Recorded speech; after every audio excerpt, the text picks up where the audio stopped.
Welcome you all to the new lecture of class 9 science and आज हम अपना नया चैप्टर शुरू करेंगे structure of atom. Basically last chapter में हमने पढ़ा था एटम्स एंड मॉलिक्यूल्स के बारे में।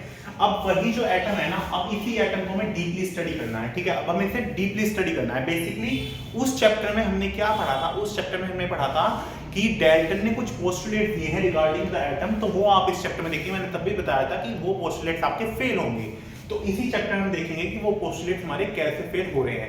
And there some of the topics जो हमें इस चैप्टर में पढ़ने थे बट हम ऑलरेडी उस चैप्टर पढ़ चुके हैं, तो हम यहाँ पे उन टॉपिक्स को रिवाइज भी करने वाले हैं। ठीक है, तो ध्यान से समझेंगे। बहुत इंटरेस्टिंग चैप्टर है, बहुत इंपॉर्टेंट चैप्टर है from the point of view of exams and for the point of view of your class 11th and for all the higher studies, क्योंकि स्ट्रक्चर ऑफ एटम एक ऐसा चैप्टर है जो आपका graduation तक पीछा नहीं छोड़ने वाला है if you are pursuing the chemistry. ठीक है, तो ये चैप्टर आपको बिल्कुल यहाँ से बेसिक इसकी नींव आज हम डालेंगे और हम फिर हायर स्टडीज में से अलग अलग तरह से अलग अलग वे में से पढ़ते जाएंगे। ठीक है, अब सबसे पहले देखते हैं कि जो एटम था ना, एटम के बारे में बताया गया कि वो सबसे एक छोटा पार्टिकल है। ठीक है, लेकिन ऐसा नहीं हुआ। ऐसा इसलिए नहीं हुआ क्योंकि कुछ साइंटिस्ट आए, उन साइंटिस्ट ने अपनी थ्योरी दी और उन साइंटिस्ट की थ्योरीज के अकॉर्डिंग एटम के अंदर भी काफी पार्ट्स प्रेजेंट थे और वो पार्ट्स हमारे क्या क्या थे, वो पार्ट्स थे हमारे that is electron, that is proton and there is neutron। ठीक है, ये तीन पार्ट हमारे उस इलेक्ट्रॉन के अंदर प्रेजेंट थे। अब ये तीनों पार्ट किस साइंटिस्ट ने डिस्कवर किए, उसे याद करने की एक ट्रिक है। वो ट्रिक है ईंट पर नाच। दिस इज ई से इलेक्ट्रॉन, टी से Thomson, this is J Thomson. Electron is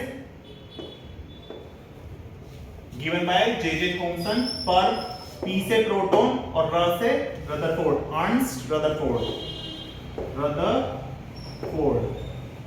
Rutherford ने दिया था ये। ठीक है, देन नाच, ना से न्यूट्रॉन एंड चे से जेम्स चैडविक।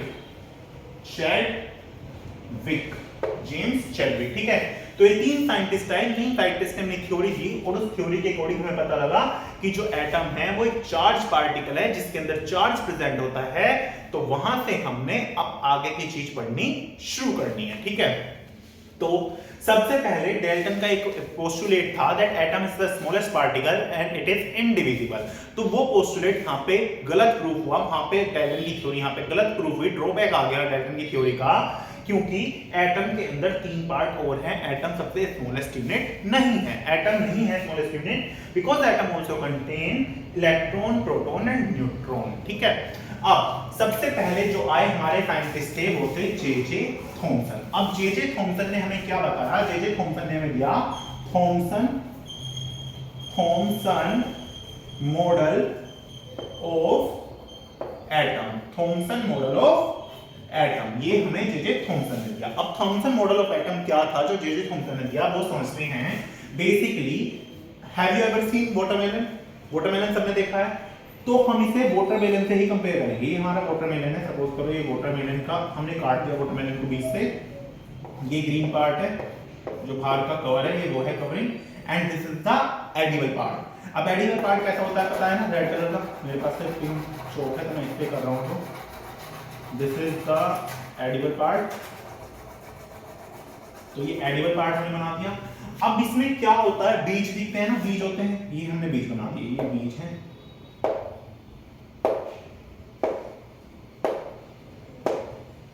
बीज उसके अंदर धसे होते हैं ना, गड़े होते हैं ना, उस जो खाने वाला पार्ट है उसके अंदर, रेड पार्ट के अंदर।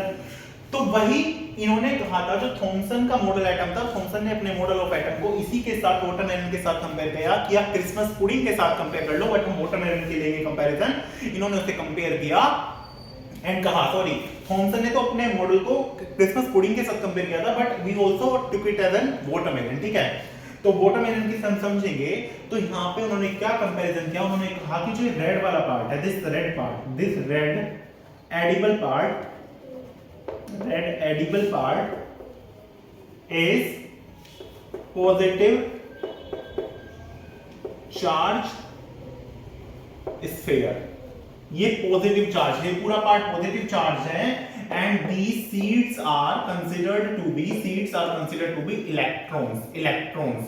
ठीक है, तो एटम भी कुछ इसी तरह का है, कुछ इसी तरह का एटम का स्ट्रक्चर है कि जो एटम को अगर हम देखें तो उसे भी ऐसे देखेंगे कि उसके अंदर एक पॉजिटिव स्फीयर है जिसके अंदर इलेक्ट्रॉन्स जो है वो गड़े हुए हैं, जो इलेक्ट्रॉन्स हैं वो उसके अंदर गड़े हुए हैं।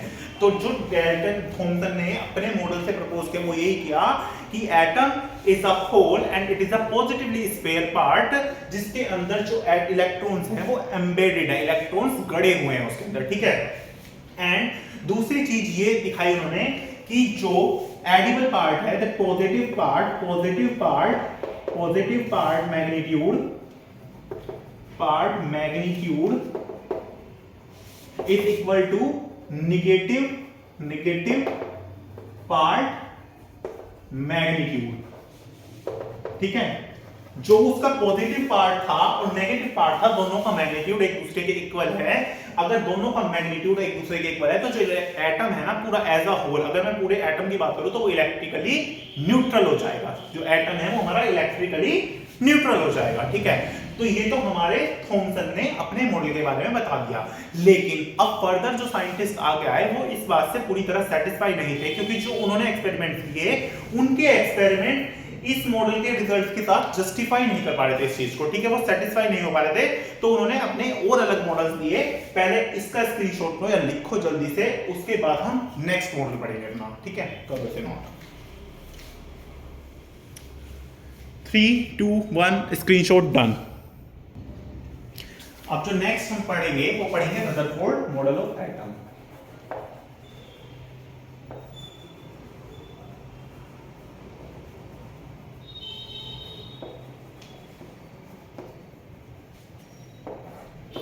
अब जो रदरफोर्ड आए ना, रदरफोर्ड जो थे वो थोड़े से इंटरेस्टेड थे इस चीज को लेके कि जो पूरा एटम है इसके अंदर जो नेगेटिव पार्ट, मतलब जो नेगेटिव और पॉजिटिव का जो गेम चल रहा है वो इस चीज को लेके बड़े इंटरेस्टेड थे। उन्होंने सोचा इस पे थोड़ी सी और रिसर्च करी जाए और प्रूव किया जाए कि वो जो पॉजिटिव पार्ट है उसके अंदर क्या प्रेजेंट है, कि वो मतलब यहाँ पे इतनी ज्यादा चर्चा इस चीज की हो रही है।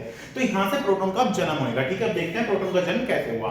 आप बेसिकली एक चीज मैं स्टार्टिंग में आपको बताने भूल गया, there is a canal rays के बारे में आप 11th क्लास थोड़ा डिटेल में पढ़ेंगे। हम बस इतना समझ लो वो पॉजिटिव चार्ज रेडिएशंस थी जिनके अंदर पॉजिटिव चार्ज पार्टिकल प्रेजेंट थे, उन्हें हमने यहाँ पे कैनाल रेस बोला है। बस इतना समझ लो, उसमें ज्यादा जाने की डेप में जरूरत आपको है नहीं, ठीक है। Now Rutherford model. अब रदरफोर्ड ने एक एक्सपेरिमेंट किया जिस एक्सपेरिमेंट का उन्होंने नाम दिया gold foil experiment of alpha particles. Gold foil experiment of alpha particles, ठीक है। उन्होंने एक्सपेरिमेंट का नाम दिया gold foil experiment of alpha particles, ठीक है। अल्फा पार्टिकल्स जो थे यहाँ पे उन्होंने लिए वो हीलियम के atoms, helium atom He atoms, ठीक है। क्योंकि इनका जो मास था ना वो 4 यूनिट था and they have a considerate amount of energy, और ये बहुत फास्ट मूविंग थे, ठीक है। Because they have considerate amount of energy and second thing जो थी हीलियम एटम्स के बारे में वो क्या थी, सेकंड थिंग ये थी they are highly moving particles, highly ये नहीं फास्ट मूविंग पार्टिकल्स, ठीक है। फास्ट मूविंग पार्टिकल्स, ठीक है, फास्ट मूविंग पार्टिकल्स।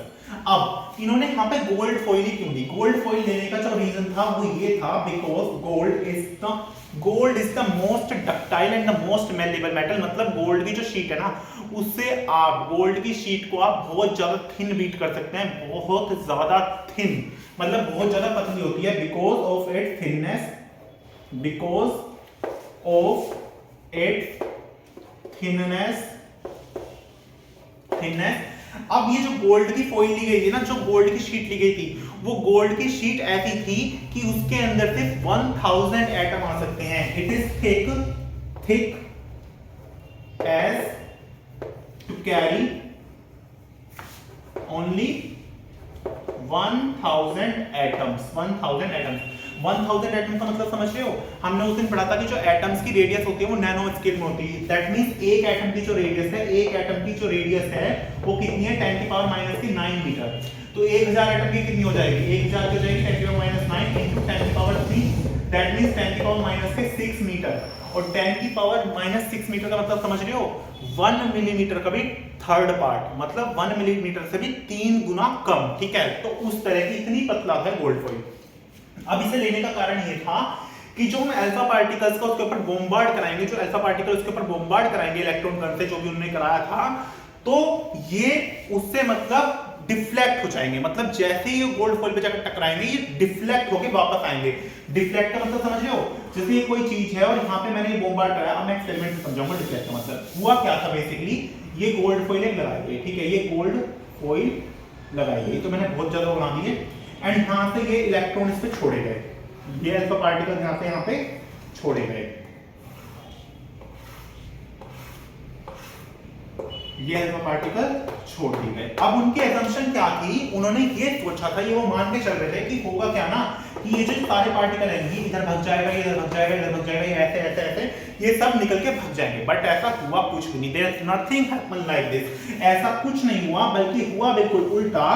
जैसे ही अल्फा पार्टिकल्स के ऊपर डाले गए, इस जो थिन फिल्म के ऊपर भेजे गए, तो क्या हुआ ना, मोस्ट ऑफ अल्फा पार्टिकल्स इस थिन फिल्म को क्रॉस करके सीधे निकल गए, मतलब ये डायरेक्ट बाहर निकल गए, ये डायरेक्ट बाहर निकल गए थे फिल्म को क्रॉस करके, ठीक है, ये रुके ही नहीं अंदर, ये डायरेक्ट बाहर निकले।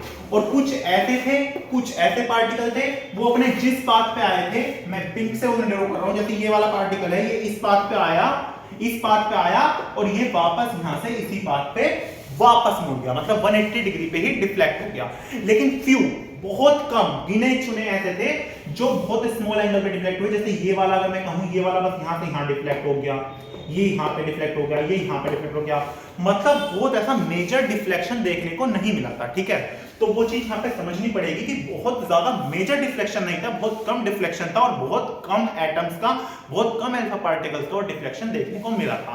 तो अब यहां से पूरा खेल क्या समझ में आया, हमने क्या कंसीडर किया था कि जो एक एटम है, अब जो गोल्ड है वो भी तो एक एटम ही है, gold is basically atom, gold भी एटम ही है, ठीक है। तो हमने क्या कंसीडर किया था, जेमसन ने क्या, थॉमसन ने बोला था कि जो एटम है ना वो पूरा एक पॉजिटिव स्फीयर है, उसके अंदर नेगेटिव एम्बेडेड है, नेगेटिव पार्ट एम्बेडेड है, ठीक है।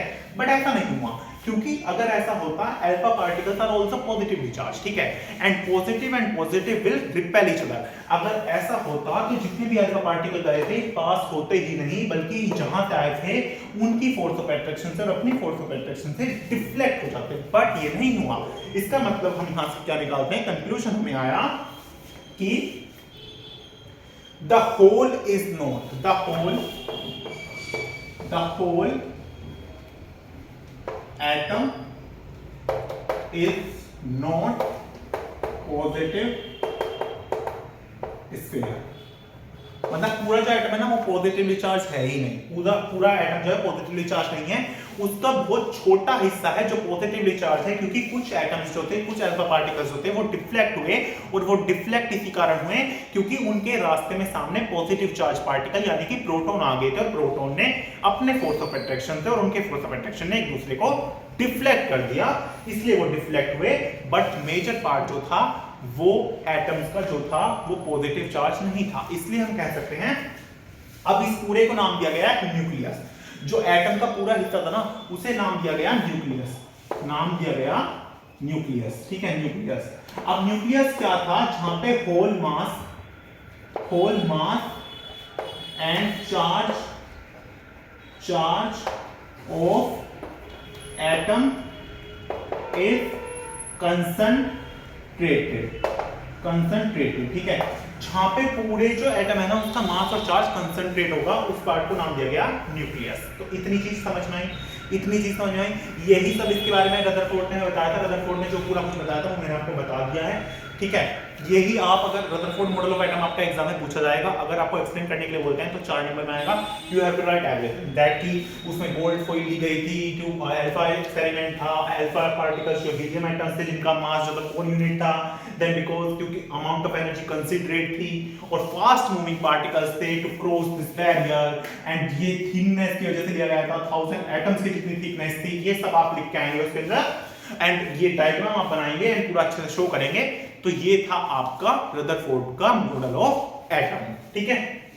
अब इसके बाद इसका ड्रॉबैक समझते हैं। ड्रॉबैक के लिए मैं थोड़ा सा बोर्ड आपका रब करना चाहूंगा, वैसे भी डायग्राम रब कर रहा हूं, और आप जो ना एक बार जल्दी इसका स्क्रीनशॉट लो।